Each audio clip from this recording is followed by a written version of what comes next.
पाहताय प्रहार टीव्ही, सत्यमेव व्रतम।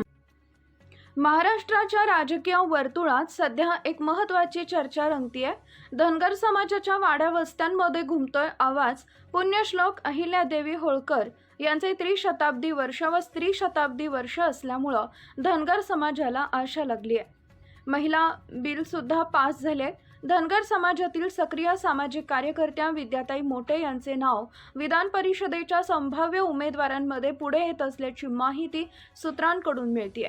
उच्च शिक्षित सामाजिक व राजकीय कामाचा अनुभव असल्यामुळे या घडामोडीमुळे धनगर समाजात उत्साहाचं वातावरण निर्माण झालंय। गेल्या काही वर्षात धनगर समाजाने आरक्षण, शिक्षण, रोजगार आणि सामाजिक प्रतिनिधित्व यांसारख्या मुद्द्यांवर सातत्याने आवाज उठवलाय। या पार्श्वभूमीवर समाजातील महिलांना राजकारणात संधी मिळावी अशी मागणीही वाढत होती। त्यातच विद्याताई मोटे यांचं नाव पुढे आल्याने या मागणीला नवे बळ मिळालंय।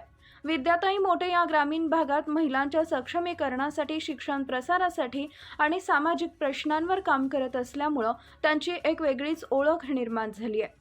त्यांच्या कार्याची दखल घेत काही राजकीय पक्ष सकारात्मक विचार करत असल्याचं बोललं जात आहे। राजकीय विश्लेषकांच्या मते जर विद्याताई मोटे यांची विधान परिषदेवर नियुक्ती झाली तर त्या धनगर समाजातून या पदावर जाणाऱ्या पहिल्या महिला ठरतील। त्यामुळे राज्याच्या राजकारणात एक नवा इतिहास घडू शकतो। दरम्यान आगामी काळात होणाऱ्या राजकीय हालचालींवर सर्वांचं लक्ष लागलंय। धनगर समाजातील अनेक कार्यकर्त्यांनी या शक्यतेचं स्वागत केलं असून समाजातील महिलांना संधी मिळणं ही काळाची गरज आहे अशी प्रतिक्रिया व्यक्त केली जाते।